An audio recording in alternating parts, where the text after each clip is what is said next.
Hello दोस्तों, आप सभी का इस लेक्चर में स्वागत है। पिछले वीडियो में हमने सीखा था यूक्लिड विभाजन प्रमेयिका से दो प्रश्न हल किए थे, उदाहरण नंबर 2 और उदाहरण नंबर 3। आज के वीडियो में हम प्रश्नावली 1.1 के 3 क्वेश्चन सॉल्व करेंगे। प्रश्न नंबर 2, प्रश्न नंबर 4 और प्रश्न नंबर 5, जो कि यूक्लिड विभाजन प्रमेयिका की सहायता से सॉल्व करनी है। तो आइए देखते हैं प्रश्न नंबर 2 क्या कहता है। दर्शाइए कि कोई धनात्मक विषम पूर्णांक 6q plus 6q plus 3 6q plus 5 के रूप का होता है जहां q कोई पूर्णांक है। देखिए, इन प्रश्नों में आपको b ज्ञात करना है, a का मान, एक्चुअल में a का मान ज्ञात करना होता है। देखिए, इस प्रश्न को कैसे हल करना है, यूक्लिड विभाजन प्रमेयिका की सहायता से।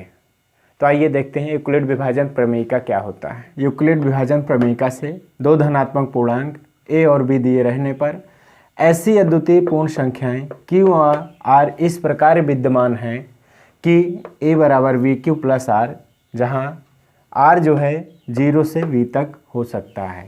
तो इस प्रश्न में आप देखेंगे b क्या है। b क्या है प्रश्न में देखेंगे, q एक कोई पूर्णांक है, तो q के साथ जो लगा है वही b है। तो यहाँ पर v कितना हो जाएगा कि माना v बराबर कितना 6। अब b ही बराबर 6 हो जाएगा।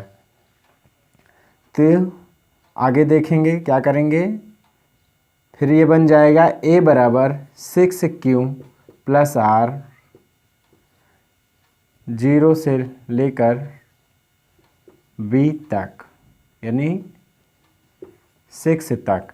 अब यहाँ पर r बराबर कितना ले लेंगे, 0 1 2 3 4 5 तक ले लेंगे, 6 नहीं लेंगे क्योंकि यह 6 से कम ही होगा, यानी कि शेषफल क्या होता है, वो भाजक से कम ही होता है। इसलिए हम r बराबर केवल 5 तक लेंगे। अब ये कितने केसेज बनेंगे, कितने चरणों में पूर्ण होगा, 1 2 3 4 5 चरणों में पूर्ण होगा। हमें सिद्ध करना है, क्या सिद्ध करना है कि यह धनात्मक विषम पूर्णांक 6q plus 1 6q plus 3 6q plus 5 के रूप का होता है। तो केस 1 लेंगे। केस 1, r बराबर 0 पर a बराबर कितना आ जाएगा, 6q प्लस 0, यानी a बराबर 6q। अब a बराबर 6q क्या है, ये 2 से भाज्य है। कितना है, 2 से भाज्य है। तो यहाँ लिखेंगे कि यह 2 से विभाजित है, अतः 6q समधनात्मक पूर्णांक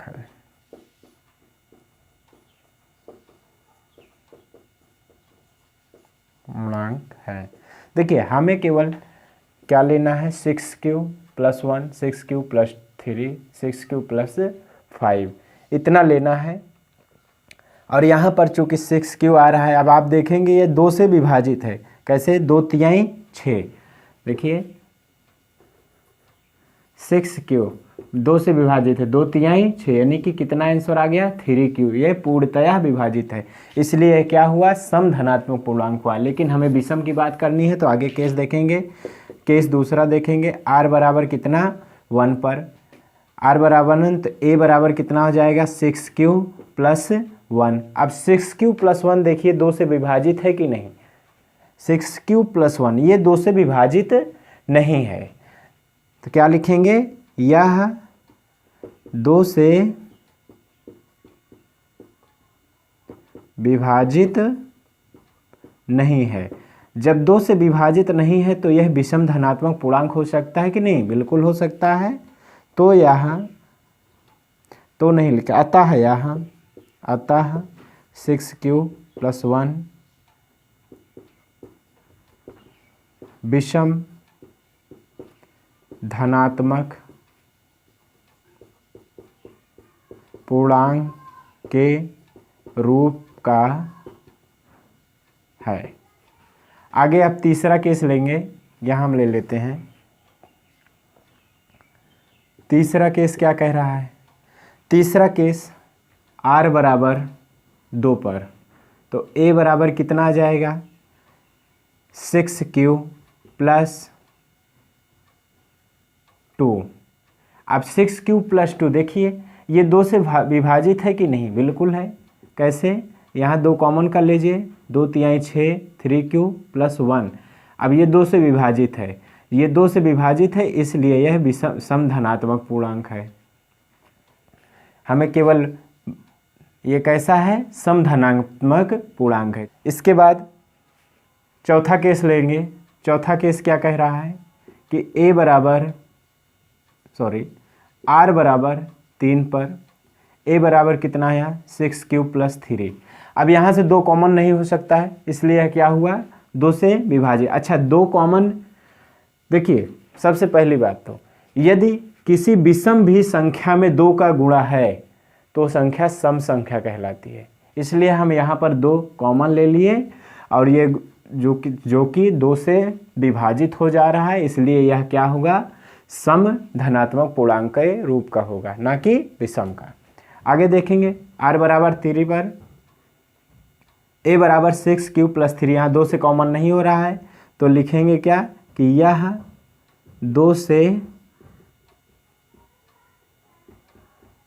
विभाजित नहीं है, अतः 6q प्लस 3 विषम धनात्मक पूर्णांक है। चलिए अब पांचवा केस देखते हैं। r बराबर 4, तो r बराबर 4, तो a बराबर कितना आ जाएगा? 6q plus 4। इसमें से देखिए 2 कॉमन हो जाएगा, जब 2 कॉमन हो जाएगा तो 3q प्लस 2 यहाँ पर आ जाएगा a बराबर। अब ये 2 से विभाजित है, इसलिए यह क्या हो जाएगा? धनात्मक पूर्णांक। लेकिन हमें क्या लेना है? केवल विषम धनात्मक पूर्णांक लेना है, तो हम अगला केस ले लेंगे। अगला केस क्या आ जाएगा? r बराबर 5 पर, तो a बराबर क्या हो जाएगा? 6q plus 5। अब यह देखिए ये 2 से विभाजित नहीं है, क्योंकि यहाँ पर 5 आ गया और इसमें से 2 कॉमन नहीं हो सकता है। चलिए तो क्या लिखेंगे कि यह 2 से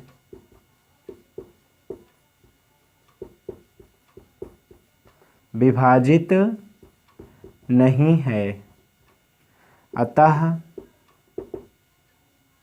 6q प्लस 5 विषम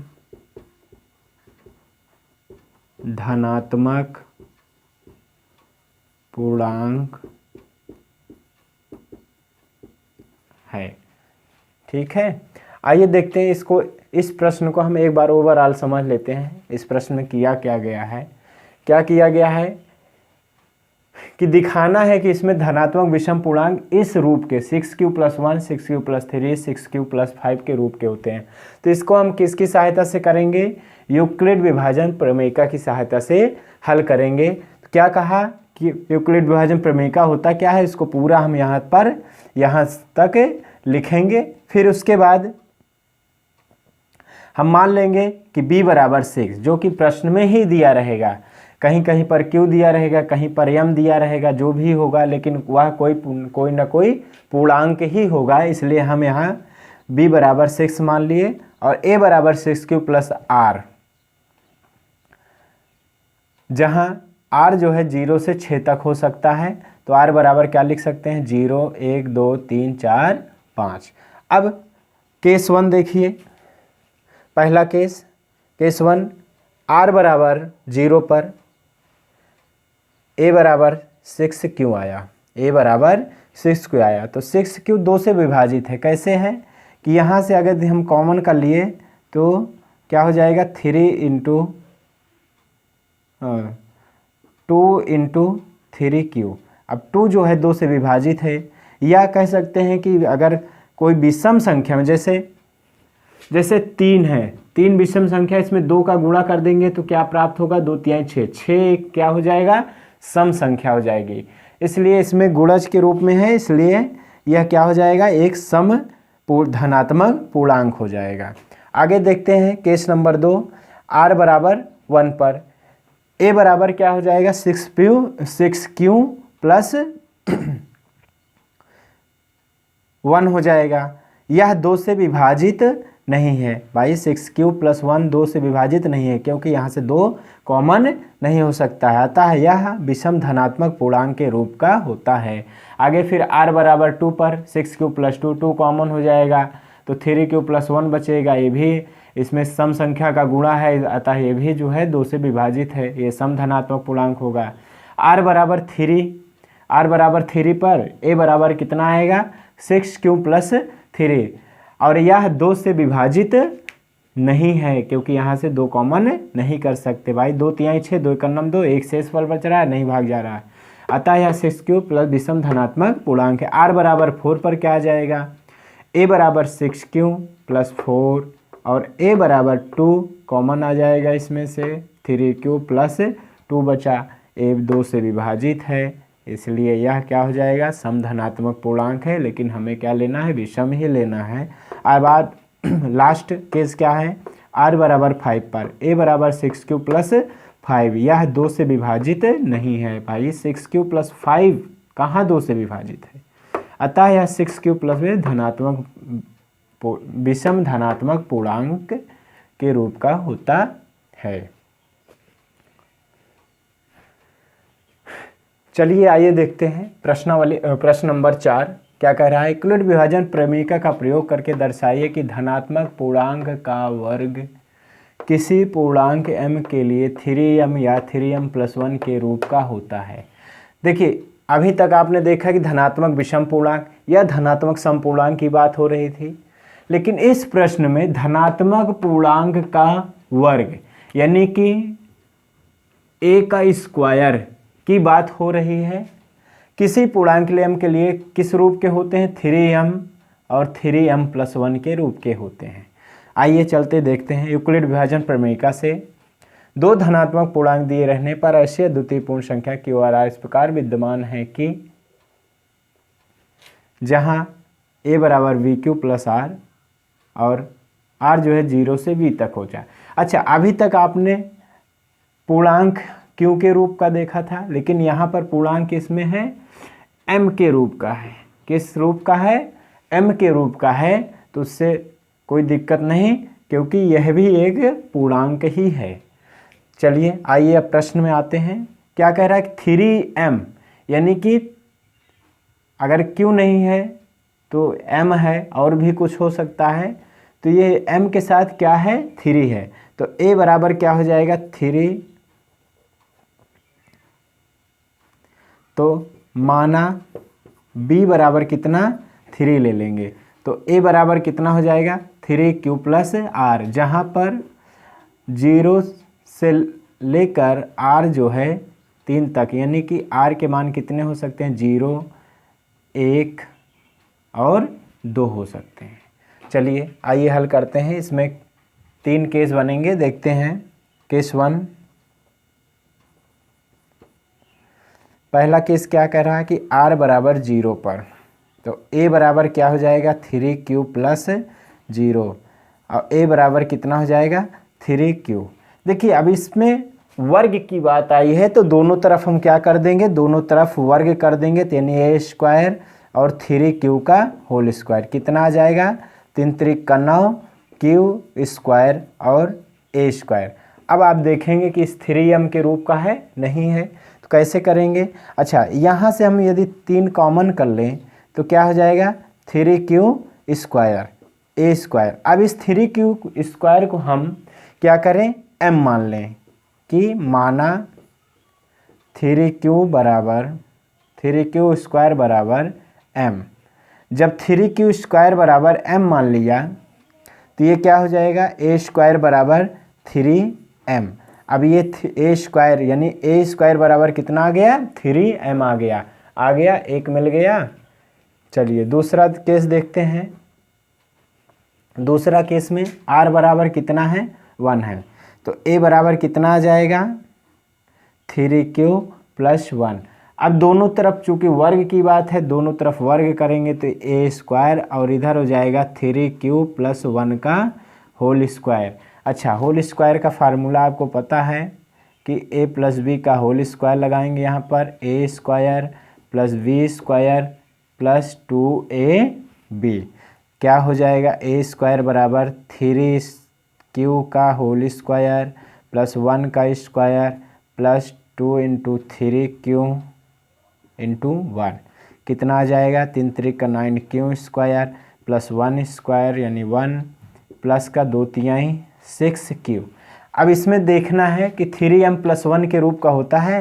देखिए इसमें 9q और 6q को एक साथ ले लीजिए, क्या आ जाएगा, ए स्क्वायर बराबर 9q square plus 6q plus का 1। अब इसमें से कॉमन कर लीजिए, क्या कॉमन कर लें, 3, क्या हो जाएगा 3q square plus 2q plus का 1 ए स्क्वायर बराबर। चलिए यहीं पर देख लेते हैं, ए स्क्वायर बराबर, इसको हम क्या मान लें, m मान लें, तो ए स्क्वायर बराबर क्या हो जाएगा, 3m प्लस 1 यानी कि 3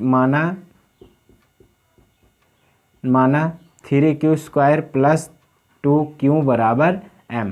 अच्छा m ही क्यों मान रहे हैं, क्योंकि देखिए अगर m एक पूर्णांक है या q भी 3 भी एक पूर्णांक है, q भी पूर्णांक है तो m भी पूर्णांक होगा, यानी कि पूर्णांक का योग जोड़ घटाना कुछ भी हो वो पूर्णांक ही आएगा, इसलिए हम इसको हम क्या मान लिए, m मान लिए।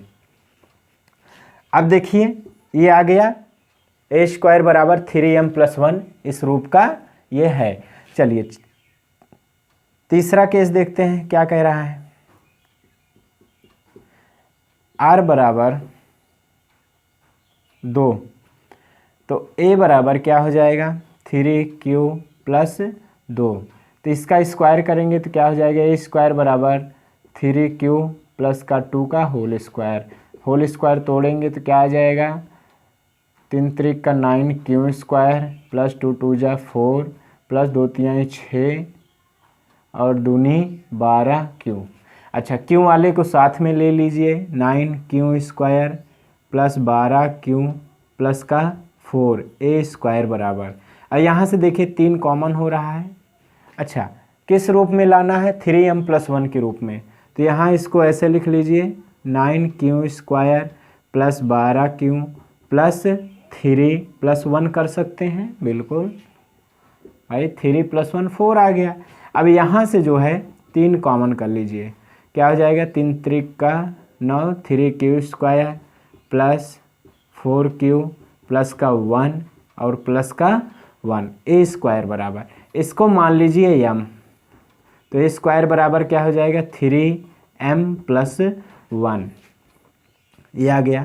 किसको माने हैं, 3q square plus 4q plus 1 बराबर m माना, इसको मान लेंगे।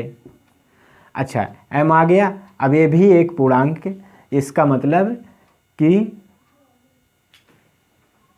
धनात्मक पूर्णांक का वर्ग 3m या 3m प्लस 1 के रूप का होता है।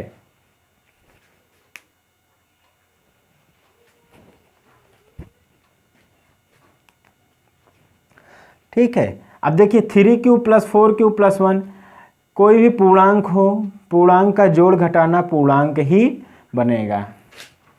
चलिए नोट कर लीजिए।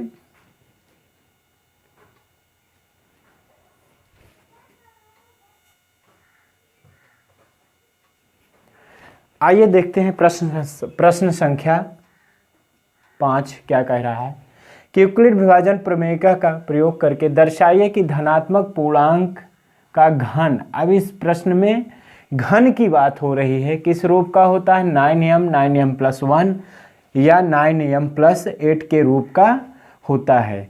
देखिए अभी आपने पूर्ण वर्ग की बात की, अब इसमें घन। अब इसमें b क्या लेंगे, इसमें b आप सोचेंगे कि अरे b बराबर तो 9 ले लेंगे, लेकिन नहीं, 9 नहीं लेना, क्योंकि 9 लेंगे तो हमारा स्टेप बहुत लंबा हो जाएगा। कितने स्टेप हो जाएंगे, 9 स्टेप हो जाएंगे।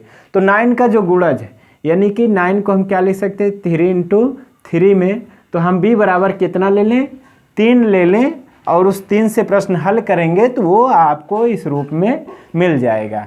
तो आइए देखते हैं।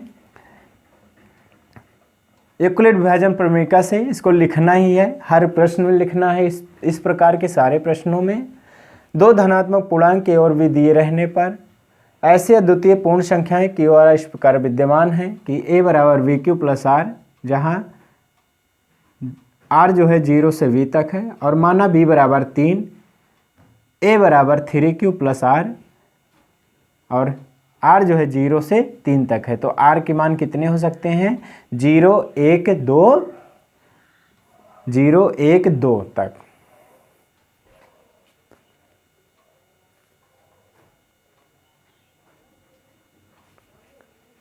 चलिए आगे देखते हैं। अब केस 1 लेंगे। केस 1 क्या है, r बराबर 0 पर, तो a बराबर क्या हो जाएगा, 3q प्लस 0, तो a बराबर क्या आ जाएगा, 3q।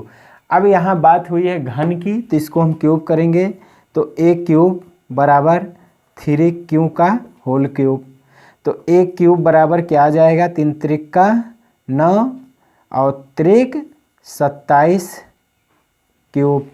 अब देखिए 27 क्यूब, क्या हम इसको इस तरह से लिखते थे, 9 इंटू 3q का क्यूब,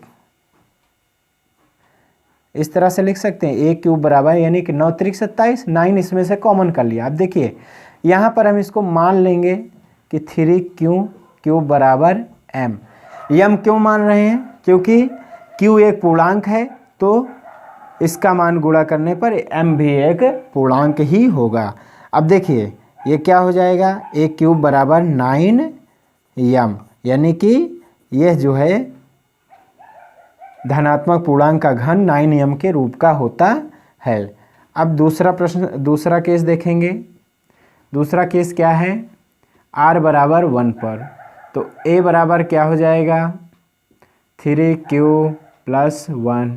अब a क्यूब इसका घन करेंगे तो a क्यूब बराबर क्या हो जाएगा, 3q प्लस 1 का होल क्यूब। अब इसको हम ब्रैकेट तोड़ेंगे तो होल क्यूब का फार्मूला लगा देंगे, a क्यूब होल क्यूब का फार्मूला लगा देंगे, जो कि होता है, यहाँ लिख दे रहा हूँ कि a प्लस v का होल क्यूब बराबर a cube plus v cube plus 3a square v plus 3ab square. चलिए लगाइए, 3q का whole cube plus 1 cube plus 3 into 3q का whole square into 1 plus 3 into 3q into 1 का square. कितना आ जाएगा, यहाँ पर देखेंगे, 3 त्रिक 9 त्रिक 27 क्यूब प्लस का 1 प्लस 3 त्रिक का 9 और 3 का गुणा 27 क्यू स्क्वायर प्लस 3 त्रिक का 9 क्यू, 1 का गुणा 1, 1 क्यूब बराबर, क्यू वालों को साथ में ले लीजिए, तो 27 क्यूब प्लस 27 इस Q square plus 9 Q plus 1। यहाँ देखिए क्या यहाँ पर 3 कॉमन 9 कॉमन हो सकता है, बिल्कुल हो सकता है। यहाँ से हम क्या कॉमन कर लें, 9 कॉमन कर लें, बचेगा क्या, 3q cube plus 3q square plus q plus का 1, 1 क्यूब बराबर। इतने को हम मान ले m, यानी कि माना 3q cube plus 3q square plus q बराबर m मान लिया, तो बराबर क्या आ जाएगा, 1 क्यूब बराबर कितना हो जाएगा, 9m प्लस 1। कहने का मतलब ये है कि धनात्मक पूर्णांक का वर्ग जो है, धनात्मक पूर्णांक का घन a क्यूब 9m + 1 के रूप का होता है। m ही क्यों मानते हैं? क्योंकि m एक पूर्णांक है और जहाँ पर q भी एक पूर्णांक है। चलिए तीसरा केस देखते हैं, क्या कह रहा है। r बराबर 2 पर a बराबर क्या आ जाएगा, 3q + 2। घन करेंगे दोनों पंक्षों में तो a क्यूब बराबर क्या आ जाएगा, 3q + 2 का होल क्यूब। क्या हो जाएगा, 3q का होल क्यूब + 2 का whole cube plus 3 × a² × b + 3 × a × b² कितना आ जाएगा, a क्यूब बराबर 3 × 3 = 9 × 27 क्यूब प्लस 2 दूनी 4 दूनी 8 प्लस 3 × 3 = 9 × 3 = 27 दूनी 54 q² plus 3 × 3 = 9 4 36 Q a cube बराबर। अब इसको हम क्रम से लिख ले रहे हैं क्यू वाले के साथ, plus 54 q² plus 36 q plus 8। अच्छा, इसमें से हम क्या कॉमन कर सकते, इसमें से हम 9 कॉमन कर लें तो 3q प्लस यहाँ 54 होना चाहिए, 9 छंग 54 6q² प्लस 9 4 36 प्लस 8। अब इसको हम मान लें, कितना मान लें, m मान लें। इसको हम क्या मान लें, m मान लें, यानी कि 3q³ plus 6q² plus 4q बराबर m। ये मान लिया, ये हमने मान लिया तो क्या हो जाएगा 9m + 8। यानी कि कहने का मतलब क्या हुआ कि धनात्मक पूर्णांक का घन यानी a cube 9m + 1 9m 9m + 1 और 9m + 8 के रूप का होता है।